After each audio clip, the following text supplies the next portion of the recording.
Hello and welcome to my channel. My name is David Novak. Both Vin at Revenant Reads and John David at, I believe, John David have done reviews of a new book by Thomas E. Ricks titled First Principles. I'll show you a little cover if you can see this.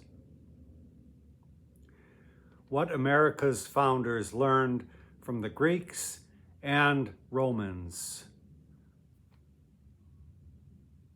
and how that shaped our country.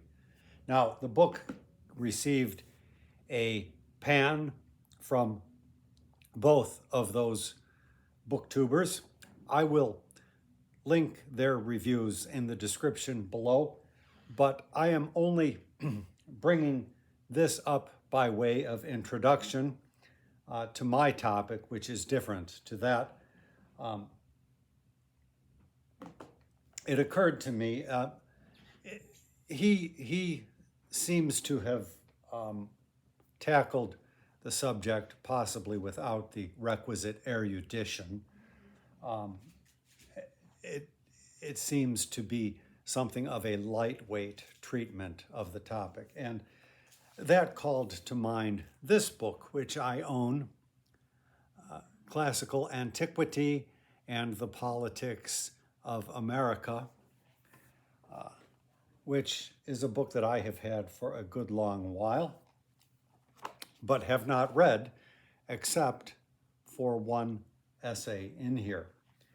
And I have just reread that essay this evening, and I would like to read a couple of pages from it. Now, the author of the essay that I'm going to read is Daniel P. Tompkins.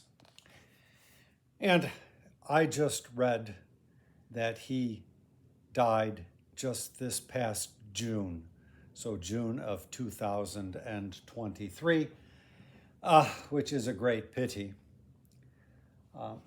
And the essay that I will read from touches on my favorite historian, M.I. Finley, or Moses Finley, or prior to that, Moses Finkelstein. And the title of this is The World of Moses Finkelstein, the year 1939 in M.I. Finley's development as a historian. And the crux of this is leading to the controversy of whether Finley was or was not a member of the Communist Party, a question which I don't know has been answered to anybody's satisfaction to this day. One of those questions that because parties have an interest in the outcome, will probably continue to be revived. Possibly there has been something subsequent out to this that I don't know about.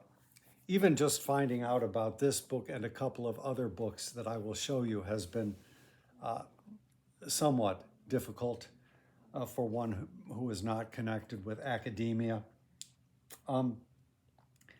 I was very saddened to hear that Mr. Tompkins had passed, because his writing is quite lovely, and he gives a treatment to Finley that is worthy of the historian himself.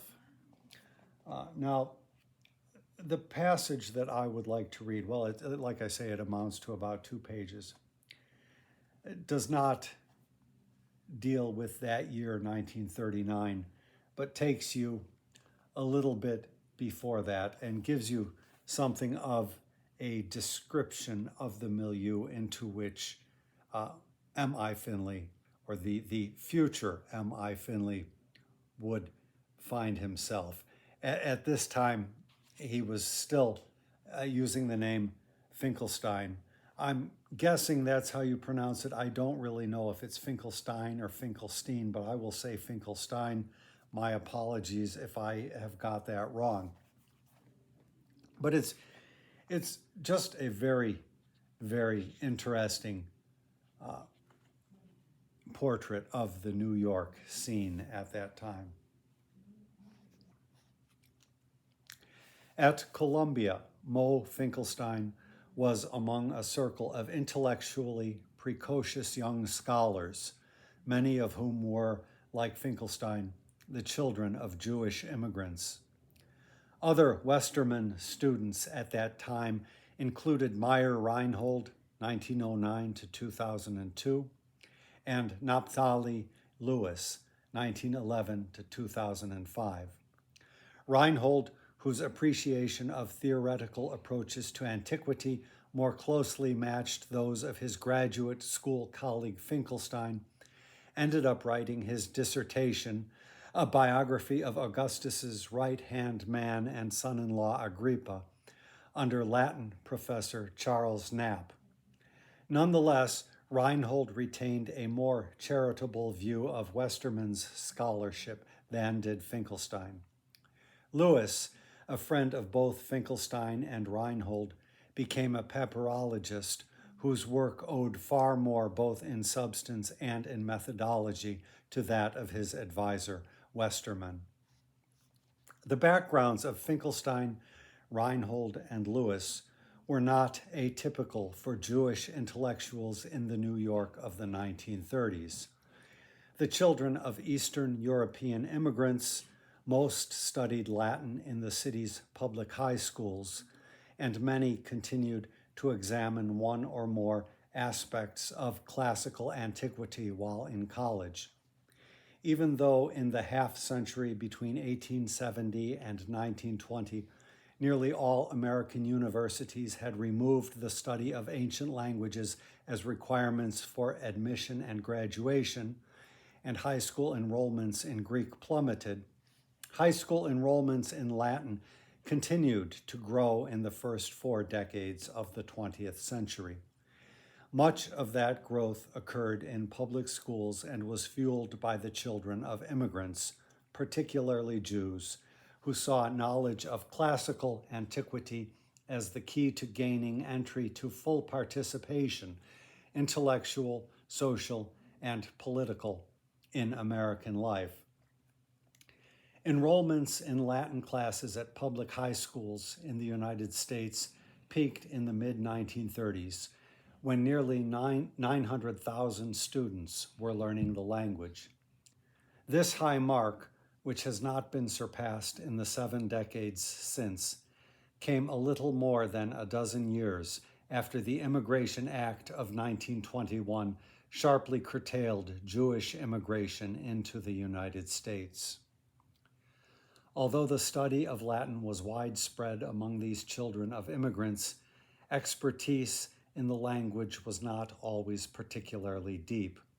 One former student at Boys High School in Brooklyn at the end of the 1910s later claimed that, although we learned to read Cicero, we could hardly say, "Please give me a glass of milk," in Latin.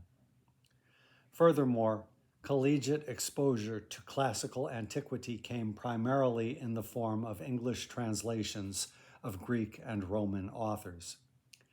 In 1912 appeared the first 20 volumes in a series of pocket-sized books of ancient literature in which the original text appeared on the left-hand page and a facing English translation on the right.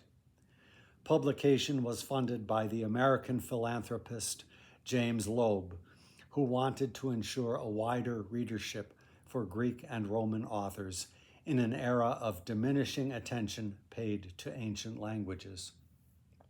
With roughly a dozen or so additional volumes published every year up until World War II, the Loeb Classical Library, whose volumes continue to be printed and revised to this day, became a familiar resource to American college students. Colleges in the late 1910s began establishing required or recommended courses that surveyed, in English translation, major works in world literature, including a heavy dose of the ancients, from Homer's Iliad to Augustine's Confessions. These great books courses were primarily designed to promote the moral virtues to be gained from exposure to long-cherished exempla of humanistic expression, as against the hard-headed commercial practicality that some businessmen wished to impose on higher education. Even so, John Erskine, 1896 to 1954, the Columbia University English professor credited with starting the Great Books movement, argued at his own school that study of the masterworks of world literature would aid in the acculturation and intellectual development of the children of Russian and Central European immigrants. To this interest in classical antiquity, the children of immigrants often brought a familiarity with socialist ideas gained from associations with socialist labor and political groups. Some of their parents had been involved in similar groups in Europe, yet the impetus for the flourishing of socialist ideas among Jewish immigrants and their children primarily developed from their experiences in America. Most immigrants in New York at the beginning of the 20th century faced an abrupt transformation from their former lives in Europe as village craftsmen and agricultural laborers to factory workers crammed into tenements in what was quickly becoming the most populous city in the world. They viewed the solidarity of labor organizations as the only effective means of demanding improved working conditions and providing financial support for the family after a worker's injury or death. Immigrants, and especially their children, also sought to fashion in America a new Jewish identity freed from the strictures of traditional religious culture and its domineering rabbis. Socialism provided a cosmopolitan identity whose intellectual rigor was appealing precisely because it could compete so well against the Talmudism of the past. Sociologist Daniel Bell, born 1919, who grew up in New York's famed Lower East Side, recalled studying Marx as a teenager in the same way he had learned Torah and Talmud in Hebrew school. Bell confronted his rabbi shortly after his bar mitzvah to proclaim himself an atheist and that he was abandoning religious practice to join the Young Socialists League. Finkelstein had a similar distance from his religious upbringing. Born to immigrant parents in New York City, Finkelstein was descended on his mother's side from one of the great rabbinic dynasties of Central Europe, and his grandfather had been chief rabbi of St. Petersburg. After Moses' birth, the family moved to Syracuse, New York. As a child, Finkelstein received substantial religious education, but by the time he reached his 20s, his secularism was evident to all. Exactly when Finkelstein became interested in Marx and Lenin remains unclear. He arrived at Columbia just weeks after the execution of Sacco and Vanzetti had brought rioting in cities around the world. The case of these anarchists was skillfully manipulated by Comintern agent Willy Munzenberg for maximum gain. The crash and the Great Depression may also have influenced Finkelstein, as may have collaboration with older leftists, such as Bernhard Stern on the Encyclopedia of the Social Sciences. For Mo Finkelstein, as for many other young Jewish Americans at the time, a move to the left was overdetermined but underdocumented. The rise of Hitler and his virulent anti-Semitism, added urgency to the embrace by these intellectuals of communist and leftist ideas. So this, I think, was published in something like 2000 and gathers together papers from a conference held in Madison, Wisconsin. I regrettably have not read the rest of the book besides this one essay, and I'm in the middle of a fiction kick right now, and in fact, this just reread this essay gives me no credit because it's not something I note down in my log. Talk about booktubing influencing your reading. But I now think that I want to read this book, partly in response to those two review videos that I saw. Why go to Thomas E. Ricks when you can get work by real scholars, even though it may be a little bit older than that? Now, I should not denigrate Mr. Ricks. I've followed him a little bit and have good feelings about him as a man, but I am perhaps swayed by these reviews, and I have the sense that his scholarship may not be up to the standard that we require. So I would like to reread this, to read this book now that I have reread this one essay. But thinking about Daniel P. Tompkins, I pulled down a couple of other books that I have which focus specifically on Moses Finley, and they are from later. And as I say, it's been very hard to find out about these books, and these are books, including this. I think I must have paid full price at the time, which was probably $30 or $40, something like that, and these were even worse than that. So this is they are all collections of essays or speeches from symposiums, and this is. I'm thinking 2014 or 2013, and this is more recent, 2017, I believe, and let me see, 2016, and when this one was in the works, I think I communicated with one of the scholars involved with its production who informed me that it was supposed to be one of two books coming out focusing on Finley. I don't remember the division. One was perhaps biographical and the other was the work. But needless to say, I've never seen any indication that the second book ever came out. But both of these books were exorbitant purchases for me. You can perhaps find them cheaper now, perhaps not. But I am so much of a fan of Finley that anytime anything comes out about him, I will grab it up. I believe there has been no biography as yet. There should be.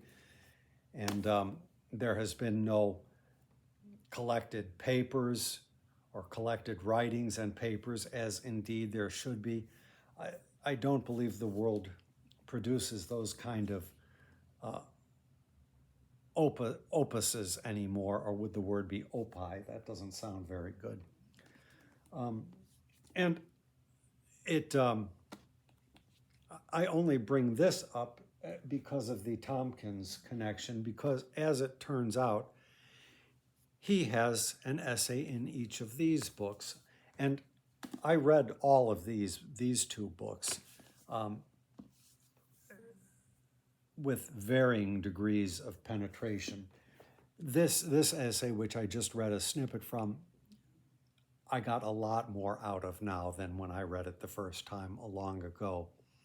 So now I am in the mood for reading, first off, all of Tompkins' contributions to these two works, which is one essay in each, and then rereading the essays of the other scholars. So that's possibly an agenda for my plate. Now, I've been reading The House of Mirth by Edith Wharton in audiobook, listening to it mainly.